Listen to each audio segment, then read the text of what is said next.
kasih 5 kingdom, yakni kingdom Monera, ya, yang sebelumnya kita sudah bahas minggu lalu, diuraikan menjadi archaeobakteri dan eobakteri. Jika kamu suka video ini, jangan lupa beri like dan subscribe. Jangan lupa tanda lonceng.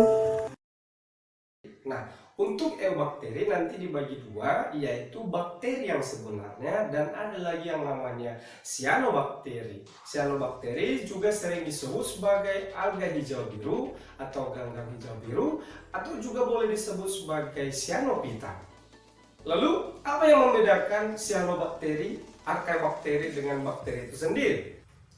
Cyanobacteria berasal dari bahasa Yunani, yaitu kata kinos yang artinya biru dan bakterion yang artinya bakteri, sehingga cyanobacteria atau cyanophyta merupakan kelompok bakteri yang mampu melakukan pembuatan bahan makanan sendiri karena dia memiliki yang namanya pigmen, ya, klorofil, dan habitatnya biasanya hidup di tempat-tempat perairan. Materi pertama, namun ciri-ciri cyanobacteria. Bahwasanya itu cyanobacteria termasuk ke dalam eubacteria dan biasanya hidup di perairan dengan pH netral ataupun pada pH yang asam berkisar dengan pH 4 hingga 5. Ciri cyanobacteria berikut bahwasannya cyanobacteria ini memiliki pigmen khusus yaitu phycocyanin yang memberi warna kebiruan.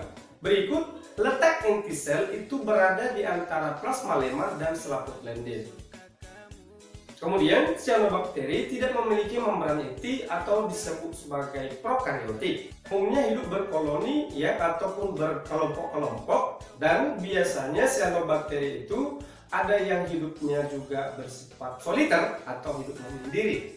Cyanobacteria bisa menyimpan cadangan makanan berupa karbohidrat ataupun jenis polisakarida yang disebut sebagai cyanophysin. Dan selain karbohidrat, dia juga bisa menyimpan cadangan makanan berupa lemak dan protein. Kedua, bentuk tubuh cyanobacteria dapat berupa filamen ataupun benang-benang. Ada yang bulat soliter atau bulat menyendiri dan bulat dia berkoloni ataupun berkoloni. Untuk yang soliter ataupun bersifat uniseluler, contohnya adalah Croacoccus. Yang berkoloni contohnya Nostoc, dan bentuk filamen contohnya Oscillatoria. Untuk cyanobacteria yang tipe filamen atau benang juga disebut sebagai tipe trikoma, di mana trikoma ini merupakan susunan sel-sel yang berbentuk rantai. Nah, di dalam trikoma ini nanti terdapat yang disebut sebagai heterofis, akinet, dan biosit. Heterokista adalah sel yang berukuran lebih besar dari sel-sel tubuh lainnya, berdinding tebal dengan isi yang jernih dan mengandung enzim nitrogenase. Heterokista berfungsi untuk mengikat nitrogen. Akinet adalah sel yang berukuran lebih besar dari sel-sel tubuh lainnya, berfungsi menyimpan cadangan makanan, berdinding tebal dan mengandung endospora. Sel ini berfungsi untuk mempertahankan diri pada kondisi lingkungan yang buruk atau kurang menguntungkan. Sedangkan biosit adalah sel-sel vegetatif yang merupakan hasil reproduksi atau pembelahan sel berbentuk bulat, berukuran kecil dan berklorofil. Sel ini umumnya berfungsi untuk fotosintesis. Ketiga, struktur sel cyanobacteria. Struktur sel cyanobacteria terdiri dari selaput lendir, vakuolagas, phycobilisom, thylakoid, DNA, karboksisom, ribosom, cyanophysin, dan dinding sel. Lapisan lendir merupakan lapisan yang menyelimuti dinding sel. Lendir berfungsi membantu pergerakan meluncur atau lokomolasi pada cyanobacteria uniseluler, serta gerak bergetar atau maju mundur atau osilasi pada cyanobacteria berbentuk benang atau filamen, contohnya Oscillatoria. Vakuolagas berisi udara yang menyebabkan tubuh cyanobacteria bisa mengapung di permukaan air, sehingga mendapatkan cahaya matahari untuk berfotosintesis.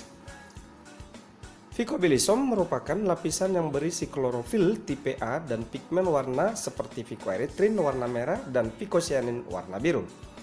Thylakoid merupakan pelipatan membran plasma ke arah dalam sitoplasma yang berfungsi untuk proses fotosintesis. Ini khusus pada organisme prokaryotik, ya.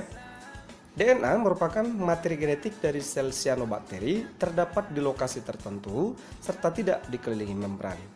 Karboksisom merupakan organela sel berbentuk polihedral yang berisi enzim utama untuk proses fotosintesis, yaitu enzim rubisco. Ribosom merupakan organel kecil untuk sintesis protein, serta cyanopsin merupakan polipeptida yang diproduksi oleh ribosom dan terlibat dalam metabolisme nitrogen. Dan struktur terakhir yaitu dinding sel mengandung lapisan peptidogligan yang tipis dan berfungsi memberikan bentuk tetap pada gang dan melindungi isi sel.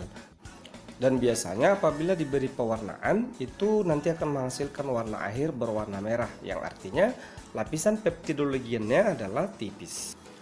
Dan berikut merupakan susunan lapisan sel cyanobacteria yang tampak dari secara morfologi dari luar ke arah dalam.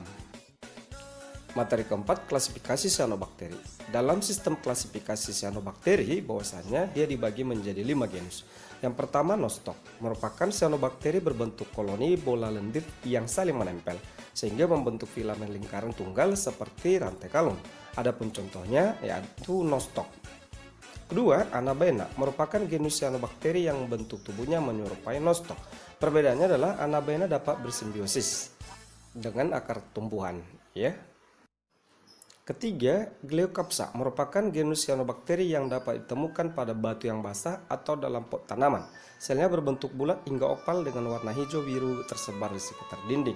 Keempat, Oscillatory berbentuk filamen dengan bentuk menyempit.